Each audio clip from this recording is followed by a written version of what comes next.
Perkenalkan, nama lengkap saya Katrina Keti, saya dari Prodi Matematika semester 2. Video kali ini tentang sejarah perkembangan matematika Eropa. Dalam materi sejarah matematika di Eropa, ada 3 hal pokok yang akan dibahas. Yang pertama, perkembangan matematika di Eropa. Yang kedua, perkembangan angka di Eropa. Dan yang terakhir, matematikawan Eropa.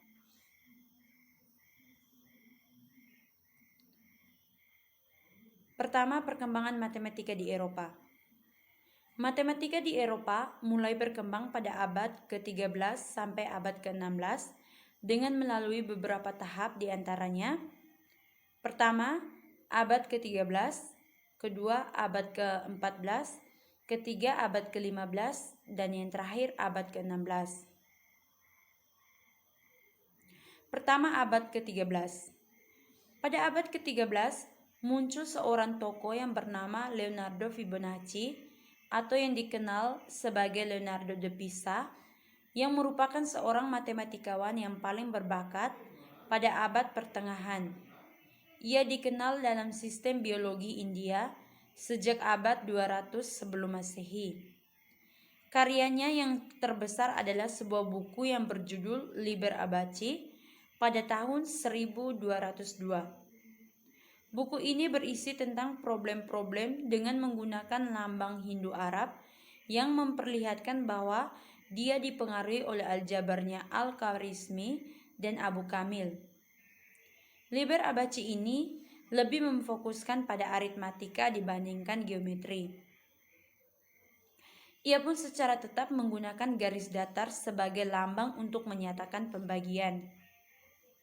Dalam buku Liber Abaci, Fibonacci menggunakan 3 jenis pecahan, yaitu pecahan biasa, pecahan seksagesimal, dan pecahan unit.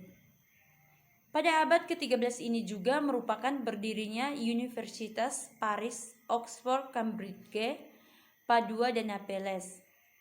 Universitas inilah yang mempercepat penyebaran ilmu pengetahuan matematika di Eropa. Yang kedua, pada abad ke-14. Pada abad ini merupakan masa yang tandus bagi matematika. Mengapa? Karena pada abad ini terjadi perang 100 tahun dan wabah yang disebut kemanusiaan hitam yang mematikan hampir sepertiga penduduk Eropa dan mengakibatkan perkembangan ilmu pengetahuan hampir tidak ada. Walaupun pada abad ini terjadi suatu persoalan, namun matematika spekulatif tidak sepenuhnya lenyap. Pada abad ini juga mulai muncul berbagai pemikiran-pemikiran filsuf skolastik yang merupakan pemikiran teoritis yang halus tentang gerak, tak terhingga, dan kontinu yang semuanya merupakan pemikiran pokok matematika modern. Yang ketiga, abad ke-15. Dalam sejarah, abad ke-15 yang disebut sebagai zaman Renaissance, di mana dilahirkannya kembali perhatian kepada kebudayaan Girik dan Romawi klasik yang berusaha mencari nilai-nilai baru dari kebudayaan ini. Pada abad ke-15 ini juga ditemukan alat percetakan sehingga perdagangan buku ilmu pengetahuan pun turut berkembang. Kegiatan matematika pada abad ke-15 itu berpusat di Italia, di Nuremberg, Wina, dan Praha. Yang keempat, abad ke-16. Pada abad ke-16 ini merupakan tahapan perkembangan aljabar di dunia. Ada 4 tahap aljabar di antaranya. Yang pertama, menuju aljabar dengan lambang-lambang. Dalam tahap ini, ada beberapa tokoh. Yang pertama, Robert Ricorde, yang menulis karya dalam aljabar, geometri, dan astronomi. Pada tahun 1557, ia menulis aljabar dengan judul The Wisdom of the Wit. Dalam buku itulah yang pertama kali digunakan lambang sama dengan untuk kesamaan seperti digunakan sekarang. Yang kedua, Michael Stifel, seorang biarawan Jerman yang menerbitkan buku dengan judul Arithmetica Integra pada tahun 1553. Dalam buku itu ia menguraikan bilangan rasional, irasional, deret aritmatika, deret geometri, koefisien binomial hingga pangkat ketujuh. Dalam buku itu sudah memakai lambang plus minus sebagai operasi hitung dan memakai huruf untuk tidak diketahui. Tahapan yang kedua yaitu aljabar menggunakan huruf. Pada tahun 1591, Francois Fiat menulis aljabar dengan judul In Artem Analyticam Isago. Ia mulai menyusun aljabar dengan huruf-huruf. Huruf hidup menyatakan yang tak diketahui dan huruf mati untuk yang ditentukan. Tahapan yang ketiga yaitu persamaan derajat tinggi. Pada tahun 1600, Descartes menulis aljabar dengan judul De Numerosa Potestatum Resolution. Dalam buku itu, ia menjelaskan pendekatan akar persamaan derajat tinggi secara berturut. Pada tahun 1637, Descartes juga memberi penyelesaian persamaan pangkat 4. Pada tahun 1750, Euler mencoba menyelesaikan persamaan pangkat 5. Dan yang terakhir, Perufini, seorang ahli fisika Italia, mencoba menyelesaikan persamaan pangkat 5 itu pada tahun 1805. Dan pada tahun 1813, ia membuktikan bahwa penyelesaian persamaannya adalah tak mungkin. Tahapan yang keempat yaitu aljabar yang berdiri sendiri. Pada akhir abad ke-16, perkembangan matematika sudah meletakkan dasar pengembangan selanjutnya. Karena pada abad ini, aljabar sudah mulai ditulis dengan lambang-lambang menggunakan huruf dan perhitungan bilangan sudah baku dengan sistem bilangan Hindu-Arab. Pecahan desimal sudah tersusun, teori persamaan derajat tinggi sudah diselesaikan dalam bentuk tertentu, bilangan negatif sudah termasuk dalam sistem bilangan, fungsi-fungsi trigonometri sudah disusun secara sistematik bersamaan dengan tabel-tabel fungsi trigonometri. Materi yang kedua yaitu perkembangan angka di Eropa. Kira-kira tahun 825, seorang ahli matematika Persia bernama Al-Khawarizmi menulis buku tentang aljabar yang antara lain berisi tentang sistem bilangan Hindu secara lengkap. Kemudian buku ini diterjemahkan ke dalam bahasa Latin pada abad ke-12 dan buku-bukunya yang berpengaruh di Eropa. Terjemahan inilah yang memperkenalkan sistem bilangan Hindu-Arab ke Eropa.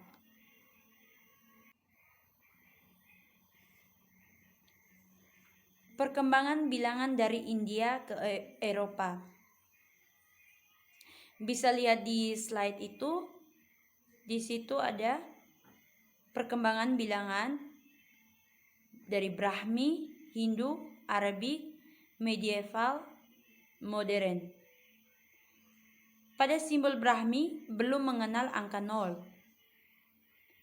Angka 0 mulai ada setelah tahun 500, yaitu pada simbol Hindu sampai sekarang. Sistem ini disempurnakan di Eropa dan hasilnya itulah yang kita kenal sekarang dalam sistem bilangan atau sistem Arab Hindu.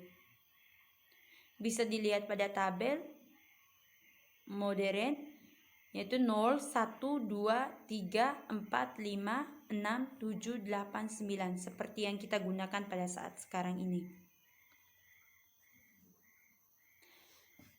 Pada awal masuknya angka Arab ke Eropa, angka yang sering digunakan bangsa Eropa untuk memecahkan masalah dengan menggunakan angka Romawi di mana dalam kode numerik angka Romawi tidak ada istilah untuk menyatakan angka 0.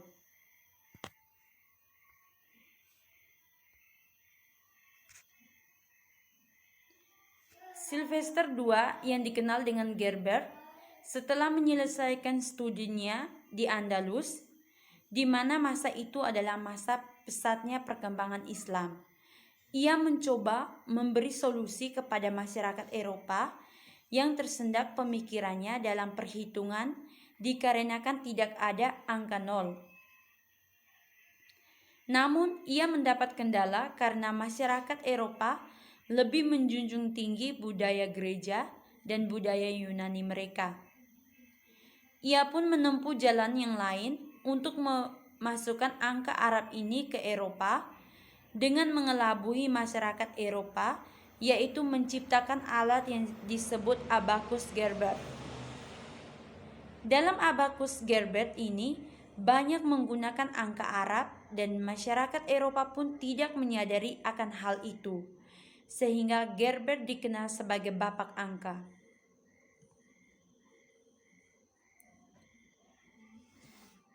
Penjelasan yang berikut yaitu tentang matematikawan Eropa. Di sini ada 7 matematikawan Eropa.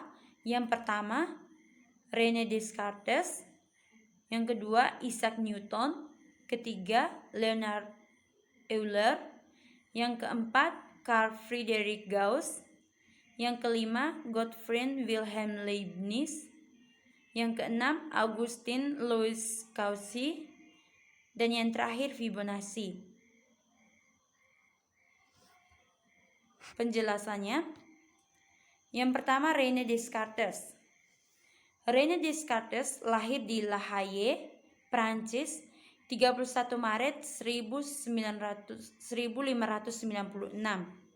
Ia dikenal juga sebagai Renatus Cartesius dalam literatur berbahasa Latin karena karyanya yang menciptakan sistem koordinat Cartesius.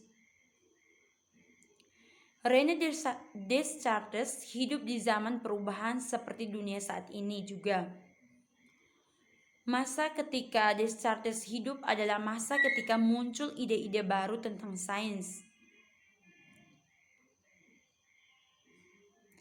Pada bulan November 1619, ketika ia sedang camping di dusun kecil di Danube, ide yang besar muncul dalam mimpinya.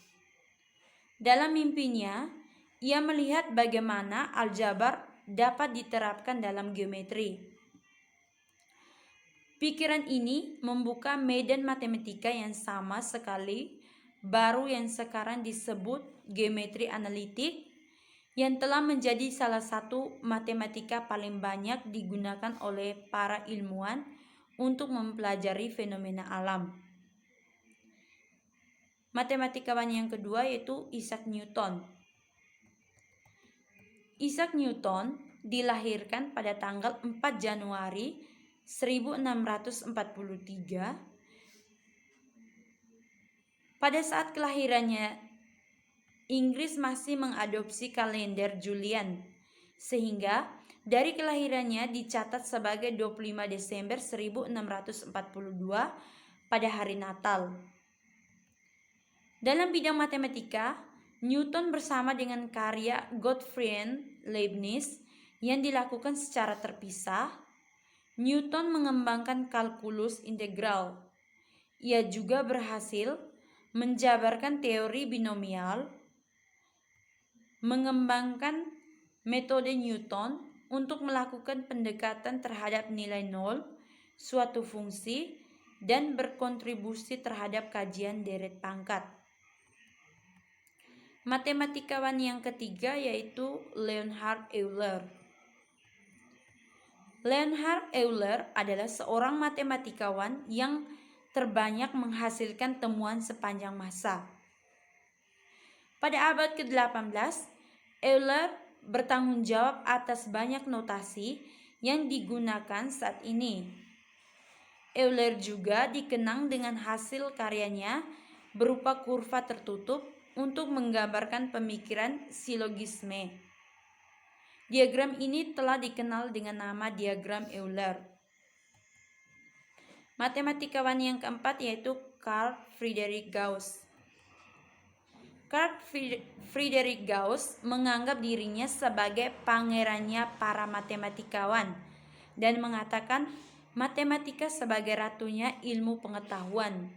Salah satu karyanya yaitu ia menerbitkan buku yaitu sebuah teori bilangan yang paling berpengaruh sepanjang zaman. Matematikawan yang kelima yaitu Gottfried Wilhelm Leibniz. Ia adalah seorang jenius universal, seorang pakar dalam hukum, agama, filsafat, kesusastraan, politik, geologi, sejarah, dan matematika. Yang keenam yaitu Augustin Louis Cauchy. Ia lahir di Paris. Selama karirnya, ia menjabat sebagai mahaguru di École Polytechnique. Salah satu karyanya adalah Cauchy mengembangkan rumus dari Euler tentang geometri dengan menghubungkan jumlah sudut, permukaan, garis vertex dari polyhedron. Dengan rumusnya S tambah 2 sama dengan M tambah V. Atau jumlah sudut tambah 2 sama dengan permukaan ditambah dengan garis vertex. Matematikawan yang terakhir yaitu Fibonacci. Tahun 1202, dia menerbitkan buku Liber Abaci dengan menggunakan numeral Hindu-Arabi. Buku ini memberi dampak besar karena muncul dunia baru dengan angka-angka yang bisa menggantikan sistem Yahudi, Yunani, dan Romawi dengan angka dan huruf untuk menghitung dan kalkulasi. Dan yang terakhir yaitu kesimpulan. Matematika di Eropa berkembang melalui beberapa tahap, di antaranya pada abad ke-13 sampai abad ke-16. Pada abad ke-13 muncul Leonardo Fibonacci dengan karyanya Liber Abaci sebagai awal dari perkembangan matematika di Eropa. Pada abad ke-14 terjadi perang 100 tahun dan wabah yang disebut kemanusiaan hitam yang mematikan hampir sepertiga penduduk Eropa. Pada abad ke-15 disebut sebagai zaman Renaissance, yaitu lahirnya kembali perhatian kepada kebudayaan Girik dan kebudayaan Romawi klasik. Pada abad ke-16 yang merupakan tahapan perkembangan aljabar di Eropa. Perkembangan angka di Eropa pertama kali diperkenalkan oleh Gerbert dengan menunjukkan bahwa angka Arab lebih lengkap ketimbang angka Romawi dengan menciptakan alat yang disebut dengan abakus Gerbert. Sekian dan terima kasih. Semoga bermanfaat.